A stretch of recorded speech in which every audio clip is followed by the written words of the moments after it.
नमस्कार, आदाब, अस्सलाम वालेकुम। आज हमारे साथ गुफ्तगू के लिए मौजूद हैं डिस्ट्रिक्ट कठुआ।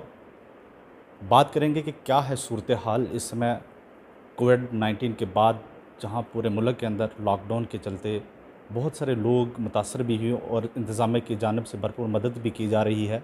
और किस तरह की सूरत हाल है इस समय ज़िला कठुआ की। ज़िला तरक्याती कमिश्नर ओ.पी. भगत हमारे साथ आज गुफ्तगू के मौजूद हैं। उनसे बात करते हैं कि क्या सूरत हाल है ज़िला कठुआ की, क्या सूरत हाल है इसमें कोविड-19 के बाद। देखिए 3 मार्च 2020 को ये डिसाइड किया गया था, यहाँ हर एक इंसान जो यहाँ हमारी यूनियन टेरिटरी के अंदर जो एंट्री करेगा उसको हम लोग स्क्रीन करके फिर उसके बाद हर दूसरे डिस्ट्रिक्ट में जाने देंगे अपनी यूनियन टेरिटरी। बाकायदा डिसइंफेक्टेंट लगा के उनको एंट्री दी है। उसके बाद 23 मार्च को लॉकडाउन किया गया। एडमिनिस्ट्रेटिव क्वारंटाइन का एक नया दौर यहाँ शुरू हुआ। 4:30 बजे के करीब वर्दी चीफ सेक्रेटरी साहब ने अनाउंस किया कि आपको एडमिनिस्ट्रेटिव क्वारंटाइन में जितने भी लोग आप एंट्री करेंगे, पहले उनको एडमिनिस्ट्रेटिव क्वारंटाइन में रखना, उसके बाद 14 डेज़ के बाद इनको अलाउ करेंगे अलग अलग डिस्ट्रिक्ट में जाने के लिए। तब से लेके अभी तक कम से कम हमने 5 से 6 हज़ार के बीच में लोगों को एडमिनिस्ट्रेटिव क्वारंटाइन करके उनके घरों में भेज दिया है। कुछ लोग यहाँ पर थे हमारे डिस्ट्रिक्ट कठुआ में, कुछ लोग सांबा में थे। तो ये टोटल मिला के 6,000 का आंकड़ा बनता है जिनको हमने एडमिनिस्ट्रेटिव क्वारंटाइन करके अभी तक भेज दिया है। इसके अलावा हम लोगों ने जहाँ जहाँ भी हमें सस्पेक्टेड केस नज़र आते थे या किस तरीके से हमें लगता था, जो कोई इन्फॉर्म करता था कि इनको खांसी है, कुछ लोग आशंका थी जिनको, हमने 64 लोगों का अभी तक कोविड टेस्ट किया है, जिसमें से एक भी पॉजिटिव नहीं, सबके सब नेगेटिव पाए गए हैं। यहाँ तक कोविड का ताल्लुक़ है, अभी तक हमारा डिस्ट्रिक्ट जो है बिल्कुल बचा हुआ है। इसके अलावा हमारी medical team, police team, sanitary workers, जितने भी हमारे ऑफिसर्स, ये सब के सब बड़े मुस्तैद हैं। जहाँ कहीं भी हमें दिक्कत आती है, जहाँ कहीं लगता है कि इस जगह पे कमी है, गैप फिलअप करने हैं, तो हम लोग तुरंत वहाँ पर गैप फिलअप करके कोशिश करते हैं कि जितना प्रोटेक्ट किया जाए अपने डिस्ट्रिक्ट को उतना प्रोटेक्ट। इस समय करंदिनिया में कितने लोग हैं और कितनी तादाद है, कितने लोगों को यहाँ से उसकी मुद्दत जो है मुकम्मल करने के बाद जो है अपने घरों की तरफ या अपने अजला की तरफ जो है उनको रवाना किया गया? अभी तक 3,150 लोगों को, आज के दिन तक की बात करें तो आज के दिन तक 3,150 लोगों को हमने क्वारंटाइन पूरा करने के बाद अपने अपने घरों में भेज दिया है। इसके अलावा 387 लोग अभी भी हमारे यहाँ मौजूद हैं अलग अलग क्वारंटाइन सेंटर में। 24 क्वारंटाइन सेंटर्स अभी भी हम काम कर रहे हैं, चाहे वो बसोली हो, बनी हो, बिलावर हो और कठुआ के बीच में भी अभी भी 24 क्वारंटाइन सेंटर्स में लोग 387 लोग ठहरे हैं। करंतनिया से बहुत सारी शिकायतें मौसूल भी हुई कि जिस तरह के वहाँ पे इंतजाम होने चाहिए थे, ज़िला इंतज़ामिया की जानिब से वहाँ पे वो इंतजाम नहीं रहे। और कुछ खबरें ऐसे ही मौसूल हुई जहाँ पे बहुत ही अच्छी जो थी इंतजामिया की जानिब से जो इंतजाम किए गए थे। आखिर सच्चाई क्या थी सर? किस तरह के वो जो सवालात आपके ऊपर उठ रहे थे? अच्छा सवाल किया आपने, क्योंकि मैंने जैसे आपको पहले ही बताया 23 मार्च को जब लॉकडाउन का हमें फरमान मिला, लॉकडाउन क्योंककि 4:30 बजे शाम को मिला है, 6:30 बजे हम लोग क्वारंटाइन सेंटर में लोगों को रखना शुरू कर दिया। उसी रात को 229 लोगों को हमने क्वारंटाइन सेंटर में रखा, क्योंकि जितनी फैसिलिटीज़ हमारे पास उस वक्त अवेलेबल थी उसके चलते हो सकता है कई लोगों को दुख भी हुआ हो, तकलीफ़ हुई हो, क्योंकि हमें भी वो सारे पैराफर्नालिया प्लेस करने में थोड़ा टाइम लग गया। लेकिन ग्रेजुअली हमने इम्प्रोवाइज़ किया और उसके बाद हर एक फैसिलिटी, चाहे वो बिजली, पानी, खाना, 3 वक्त का खाना, उसके बाद चाय भी, खेलने का सामान, 2 टीचर्स हमने लगाए थे, काउंसलर्स, उसके बाद आर्ट ऑफ लिविंग फैसिलिटी, जो आर्ट ऑफ लिविंग सेक्ट से बिलोंग करने वाले लोग जो योगा सिखाते थे, जो स्पिरिचुअलिज्म से जुड़े हुए लोग थे, उनको भी हमने इन क्वारंटाइन सेंटर्स में भेजा और अच्छे नताइज जो है वो देखने को मिले। उसके बाद से मुझे लगता है कोई शिकायत अगर की भी होगी किसी ने, वो जानबूझ के की होगी तो पता नहीं। जैसे मैं एक छोटी सी एग्जांपल आपको बताता हूँ। एक क्वारंटाइन सेंटर में 3 फ्लोर्स थे, ग्राउंड, फर्स्ट और सेकंड, जो हमने लिए थे। इसके अलावा जो 4th फ्लोर, जिसको हम 4th फ्लोर या इस तरीके से 3rd फ्लोर कहेंगे, वहाँ पर वो हमने लिया नहीं था, क्योंकि उसका पूरी सफाई नहीं कर पाए थे। इसके अलावा सर अगर हम जिला इंतजामिया की जानिब से बात करें कि लोगों को जिस तरह से रोज़ दिन ब दिन जो है ज़रूरी जो सामानात दिए जा रहे हैं, तो कितने लोगों को सर अभी तक जो खाना पीना या राशन जो है प्रोवाइड किया जा रहा है, कितने लोग हैं ऐसे जो ज़रूरतमंद है ज़िला कठुआ में? अभी तक देखिए जो माइग्रेंट लेबर्स हैं उनकी संख्या है 11,602 हमारे डिस्ट्रिक्ट के अंदर। हम लोग इसके अलावा जो हमारे अपने भी हैं जिनके पास खाने जो दिहाड़ीदार थे, मज़दूर थे और उनके पास पैसे नहीं हैं आज की डेट में, क्योंकि पिछले 1 महीने से वो कुछ काम नहीं कर पा रहे हैं तो उनके पास पैसे नहीं हैं, उनको भी आज की डेट में हम लोग कम से कम 14,000 लोगों को दिन में सुबह और शाम 2 टाइम पे यानी कि 28,000 फूड पैकेट्स बन रहे हैं। ये आज की हमारी स्थिति है। ये सिर्फ कठुआ ज़िला में है? ये कठुआ ज़िला की मैं बात कर रहा हूँ, जैसे बन्नी बसोली बिलावर, कठुआ पूरे ज़िले की बात बता रहा हूँ, पूरे ज़िले की, जिसमें 13 लंगर्स अभी तक लगे हुए। अभी तक या तो हम लोग डोनेशन से काम चला रहे हैं या कहीं ज़रूरत पड़ती है तो जो राशन कहीं कभी मैं अपने पैसे से दे रहा हूँ या किसी से, अभी तक हमने काउंट नहीं किया है कि कितने पैसे लगे हैं, क्योंकि हमारे पास जो काइंड में पैसे आते हैं वही हम इस्तेमाल कर रहे हैं। कैश अभी तक ना हमने लिया है, जो भी लिया है या तो रेड क्रॉस में दिया है उन्होंने, प्राइम मिनिस्टर्स केयर फंड में दिया है या फिर JNK के रिलीफ फंड में दिया है। अभी तक हम लोगों को इंडस्ट्रियलिस्ट ने मदद की है, पब्लिक ने मदद की है, ये सब के सब डोनेशन से चल रहा काम है।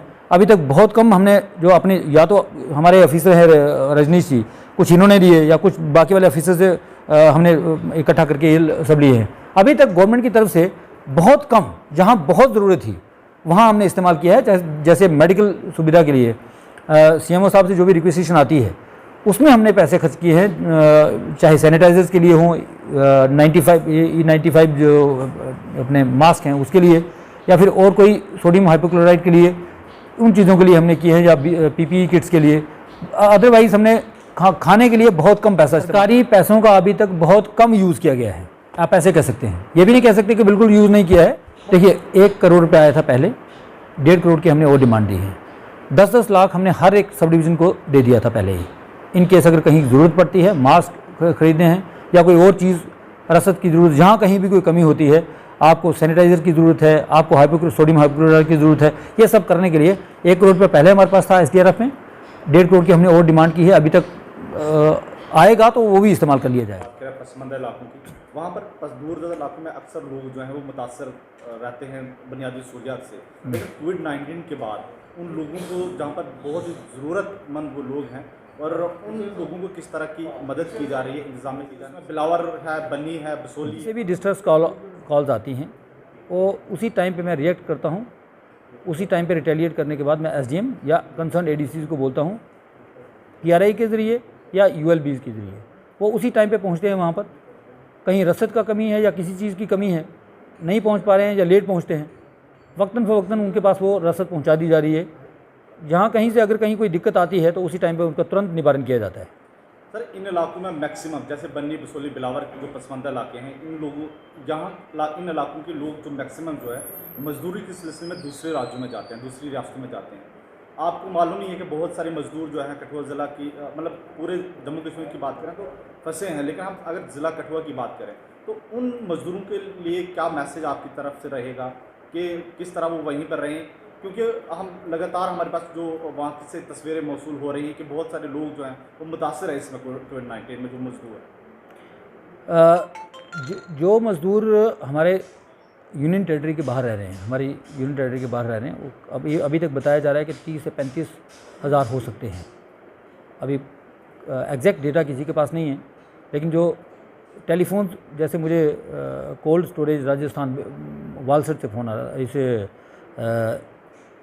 एक जगह का नाम है जैसलमेर, जैसे राजस्थान से फ़ोन आया, सूरत से फ़ोन आया, दिल्ली से फ़ोन आया, अटावा से फ़ोन आया, इस तरीके वालसड से फ़ोन आया, ये सब वारदा से फ़ोन आया। ये बड़े सारे लोगों ने मुझे फ़ोन किया कि हम 30-35 इधर हैं, 50-60 इधर हैं, जहाँ कहीं से भी हैं।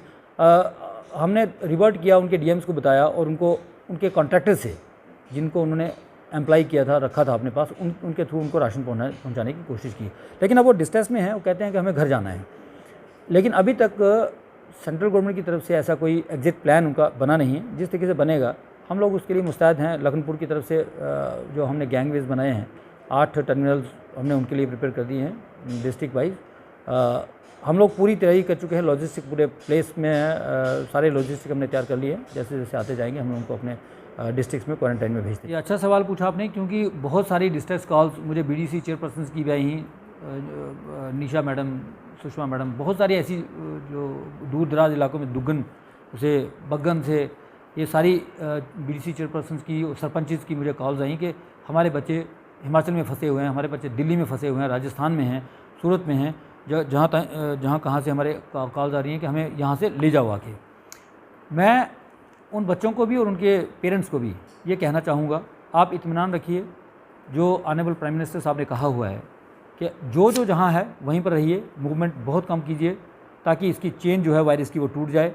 जहाँ कहीं भी जो भी है उन डीएम्स को ये हिदायत है कि आप उनका खाने का, रहने का अच्छे तरीके से प्रबंध करेंगे, किसी किस्म की कोई दिक्कत नहीं होगी आपको। अगर कोई दिक्कत होती है तो आप कंसर्न्ड डीएम को अप्रोच कर सकते हैं, हमें अप्रोच कर सकते हैं, हम कंसर्न डीएम को बोल के आपका खाने पीने का इंतज़ाम कर सकते हैं।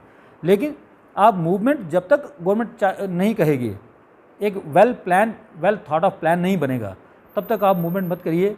ना ऑन फुट आने की ज़रूरत है, कई लोग तो 2-2, 4-4 दिन चल के पैदल आ रहे हैं, इससे बड़ी बेवकूफ़ी दूसरी कोई नहीं हो सकती। एक तो वो खुद को थका रहे हैं, जिस रास्ते से चल के आ रहे हैं यू नेवर नो कि वो कंटामिनेटेड हो, वहाँ पर कोई ऐसा संक्रमित व्यक्ति हो, वो पैरों के नीचे से चल के आ जाए, पैरों के साथ लग के वो वायरस आ जाए, फिर उसके आपकी बॉडी में जहाँ कहीं से भी आप गुजरोगे वो आप छोड़ते छोड़ते आओगे, ट्रांसमिट करते आओगे। इससे बड़ी मतलब मैं ये क्या कह सकता हूँ कि डिससर्विस टू द नेशन नहीं हो सकती।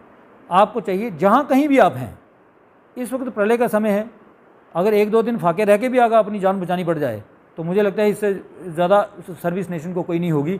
आप कोशिश करिए जहाँ कहीं हैं वहीं पर बने रहिए तब तक जब तक एग्जिट प्लान आपका सही तरीके से नहीं बनता। बनने की बात करें, वहाँ पर क्वारंटीन में जो लोग रखे हैं वहाँ पर उनके लिए जो ज़रूरी जिस तरह से टेम्परेचर चेक करना हो वगैरह वगैरह जो सहूलियात होनी चाहिए मेडिकल के जाने से, वो लोग कह रहे हैं कि हमें किसी भी तरह की सहूलियत नहीं है। वहाँ खाना है जो ज़रूरी कहते ज़िंदगी है वो तो उनको सहूलियत दस्तियाब हो रही है, लेकिन जिस तरह से मेडिकल की फैसिलिटीज़ होनी चाहिए थी वो नहीं है उन क्वारंटीन सेंटर। ये आपके सवाल का मैं जवाब बिल्कुल अच्छे तरीके से देना चाहूँगा।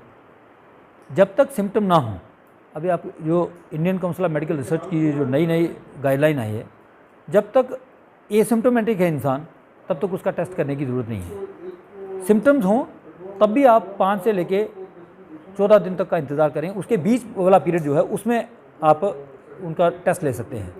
इस तरीके से हालांकि भारत में आप बता देता हूँ, ऑन एन एवरेज एक पॉजिटिव केस के प्रति 24 टेस्ट किए जा रहे हैं, बाकी की कंट्री से बहुत ज़्यादा, जिसकी वजह से हम लोग बचे भी हुए हैं।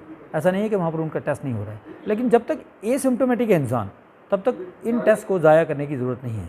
हमें एक टेस्ट किट की ज़रूरत है और अननेसेसरी उसको इस्तेमाल तब तक नहीं करेंगे जब तक बिल्कुल सिम्प्टोमेटिक पेशेंट है। डॉक्टर्स की टीम बैठी हुई है, वो बेहतर हमसे जानते हैं अच्छे तरीके से कि इस आदमी के अंदर सिम्टम है और इसको अभी टेस्ट करने की ज़रूरत है कि नहीं है। लेकिन जो डॉक्टर्स इस कोरोना वायरस की जो महामारी है इसके साथ जो लड़ रहे हैं, इसको जंजीर को तोड़ने की खातिर जो अपनी जान जो है दावों में लगा रहे हैं, लेकिन उन डॉक्टर्स के लिए भी जो बेहतर सहूलियात जो होनी चाहिए थी वो भी नहीं उनके पास, जो दूर और पसमानदे इलाके। ऐसा नहीं है कि उनके पास सहूलियत नहीं है। आप जैसे मास्क होने चाहिए, कोई बिल्कुल है, नहीं है उनके पास। मैंने आपको पहले ही बताया, सीएमओ साहब ने जितनी रिक्वेजिशन दी, मैं कहाँ से लाया हूँ, कैसे लाया हूँ, वो मेरी हेडेक थी, लेकिन उनकी एक भी कमी को मैंने, ऐसा नहीं है कि मैंने पूरा नहीं किया। एक आखिरी सवाल से लेना चाहूँगा कि जो आवाम है उसके लिए क्या मैसेज रहेगा ज़िला इंतज़ामिया की जानिब से? मैं ये कहना चाहूँगा कि अभी तक आप लोगों की मदद से, आप लोगों के एनकरेजमेंट से, साथ से अभी तक ज़िला कठुआ जो है वो बचा हुआ है, यहाँ एक भी पॉजिटिव केस नहीं आया है। उम्मीद करते हैं इसी तरीके से पब्लिक साथ देगी। अपने घरों में ही रहिए और जब तक ज़रूरी ना हो आप घरों से बाहर मत निकलिए। और जहाँ कहीं हमारे हेल्पलाइन नंबर आपके पास हैं, जहाँ कहीं दिक्कत होती है, किसी रसद नहीं मिलती है, तो घरों से बाहर ना निकले बगैर आप उन टेलीफोन नंबर पे कॉल कर सकते हैं और आपको रसद घर पे पहुंचा दी जाएगी। नहीं तो जहाँ कहीं हमने लंगर लगाए हुए हैं, आप हमसे इन्फॉर्मेशन ले सकते हैं और वहाँ लंगर में जाके आप खाना खा सकते हैं सुबह और शाम। यही आप हमारी मदद कर सकते हैं। और जहाँ तक हो सके, पॉसिबल हो सके, आप घरों के अंदर रहिए, घरों के बाहर बगैर मतलब के बिल्कुल मत निकलिए।